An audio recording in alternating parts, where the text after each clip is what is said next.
ओम श्री गणेशाय नमः। ओम नमो भगवते वासुदेवाय।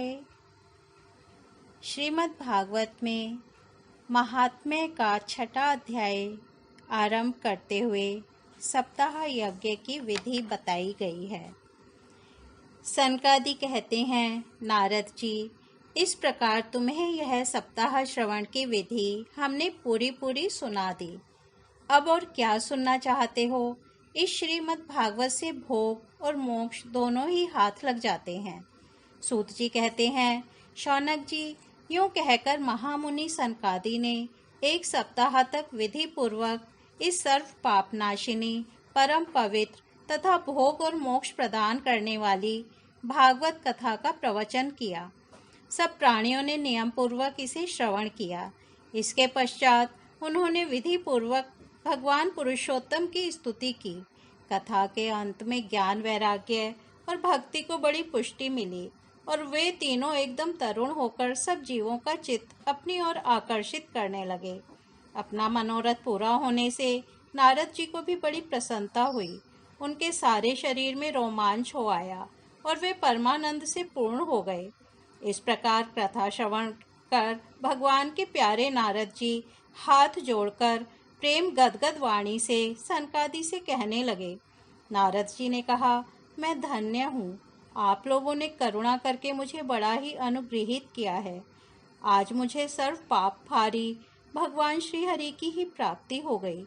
तपोधनो, मैं श्रीमद् भागवत श्रवण को ही सब धर्मों से श्रेष्ठ मानता हूँ, क्योंकि इसके श्रवण से वैकुंठ गोलोक विहारी श्री कृष्ण की प्राप्ति होती है। सूत जी कहते हैं, शौनक जी, वैष्णव श्रेष्ठ नारद जी यूं कह ही रहे थे कि वहां घूमते फिरते योगेश्वर सुखदेव जी आ गए। कथा समाप्त होते ही व्यास नंदन श्री सुखदेव जी वहां पधारे। 16 वर्ष की सी आयु, आत्मलाभ से पूर्ण ज्ञान रूपी महासागर का संवर्धन करने के लिए चंद्रमा के समान वे प्रेम से धीरे धीरे श्रीमद् भागवत का पाठ कर रहे थे। परम तेजस्वी सुखदेव जी को देखकर सारे सभासद झटपट खड़े हो गए और उन्हें एक ऊंचे आसन पर बैठाया। फिर देवर्षि नारद जी ने उनका प्रेम पूर्वक पूजन किया। उन्होंने सुखपूर्वक बैठकर कहा, आप लोग मेरी निर्मल वाणी सुनिए। श्री सुखदेव जी बोले, रसिक एवं भावुक जन, यह श्रीमद् भागवत वेद रूप कल्प वृक्ष का परिपक्व फल है। श्री सुखदेव स्वरूप शुक के मुख का संयोग होने से अमृत रस से परिपूर्ण है। यह रस ही रस है, इसमें न छिलका है न गुठली। यह इसी लोक में सुलभ है। जब तक शरीर में चेतना रहे तब तक आप लोग बार बार इसका पान करें। महामुनि व्यासदेव ने श्रीमद् भागवत महापुराण की रचना की है। इसमें निष्कपट, निष्काम परम धर्म का निरूपण है। इसमें शुद्धांतःकरण, सत्पुरुषों के जानने योग्य कल्याणकारी वास्तविक वस्तु का वर्णन है, जिससे तीनों तापों की शांति होती है। इसका आश्रय लेने पर दूसरे शास्त्र अथवा साधन की आवश्यकता नहीं रहती। जब कभी पुण्यात्मा पुरुष इसके श्रवण की इच्छा करते हैं, तभी ईश्वर अविलंब उनके हृदय में अवरुद्ध हो जाता है। यह भागवत पुराणों का तिलक और वैष्णवों का धन है। इसमें परमहंसों के प्राप्य विशुद्ध ज्ञान का ही वर्णन किया गया है तथा ज्ञान, वैराग्य और भक्ति के सहित निवृत्ति मार्ग को प्रकाशित किया गया है। जो पुरुष भक्ति पूर्वक इसके श्रवण, पठन और मनन में तत्पर रहता है, वह मुक्त हो जाता है। यह रस स्वर्गलोक, सत्यलोक, कैलाश और वैकुंठ में भी नहीं है। इसलिए भाग्यवान श्रोताओं, तुम इसका खूब पान करो, इसे कभी मत छोड़ो। सूत जी कहते हैं, श्री सुखदेव जी इस प्रकार कह ही रहे थे कि उस सभा के बीचों बीच प्रहलाद, बलि, उद्धव और अर्जुन आदि पार्षदों के सहित साक्षात श्री हरि प्रकट हो गए। तब देवर्षि नारद ने भगवान और उनके भक्तों की यथोचित पूजा की। भगवान को प्रसन्न देखकर देवर्षि ने उन्हें एक विशाल सिंहासन पर बैठा दिया और सब लोग उनके सामने संकीर्तन करने लगे। उस कीर्तन को देखने के लिए श्री पार्वती जी के सहित महादेव जी और ब्रह्मा जी भी आए। कीर्तन आरंभ हुआ। प्रहलाद जी तो चंचल गति, फुर्तीले होने के कारण करताल बजाने लगे। उद्धव जी ने झांझें उठा लीं। देवर्षि नारद वीणा की ध्वनि करने लगे। स्वर विज्ञान, गान विद्या में कुशल होने के कारण अर्जुन राग अलापने लगे। इंद्र ने मृदंग बजाना आरंभ किया। सनकादि बीच बीच में जय घोष करने लगे और इन सब के आगे शुकदेव जी तरह तरह की सरस अंग भंगी करके भाव बताने लगे। इन सब के बीच में परम तेजस्वी भक्ति, ज्ञान और वैराग्य नटों के समान नाचने लगे। ऐसा अलौकिक कीर्तन देखकर भगवान प्रसन्न हो गए और इस प्रकार कहने लगे, मैं तुम्हारी इस कथा और कीर्तन से बहुत प्रसन्न हूँ। तुम्हारे भक्ति भाव ने इस समय मुझे अपने वश में कर लिया है, अतः तुम लोग मुझसे वर मांगो। भगवान के ये वचन सुनकर सब लोग बड़े प्रसन्न हुए और प्रेमाद्र चित्त से भगवान से कहने लगे, भगवान, हमारी यह अभिलाषा है कि भविष्य में भी जहाँ कहीं सप्ताह कथा हो, वहाँ आप इन पार्षदों के सहित अवश्य पधारें। हमारा यह मनोरथ पूर्ण कर दीजिए। भगवान तथास्तु कहकर अंतर ध्यान हो गए। इसके पश्चात नारद जी ने भगवान तथा उनके पार्षदों के चरणों को लक्ष्य करके प्रणाम किया और फिर शुकदेव जी आदि तपस्वियों को भी नमस्कार किया। कथामृत का पान करने से सब लोगों को बड़ा ही आनंद हुआ। उनका सारा मोह नष्ट हो गया।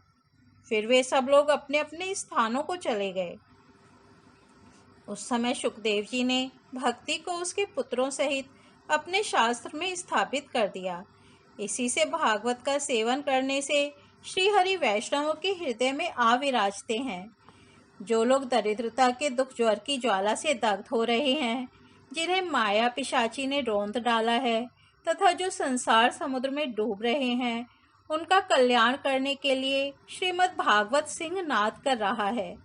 शौनक जी ने पूछा, सूत जी, शुकदेव जी ने राजा परीक्षित को, गौकर्ण ने धुंधुकारी को और सनकादि ने नारद जी को किस किस समय यह ग्रंथ सुनाया था? मेरा यह संशय दूर कीजिए।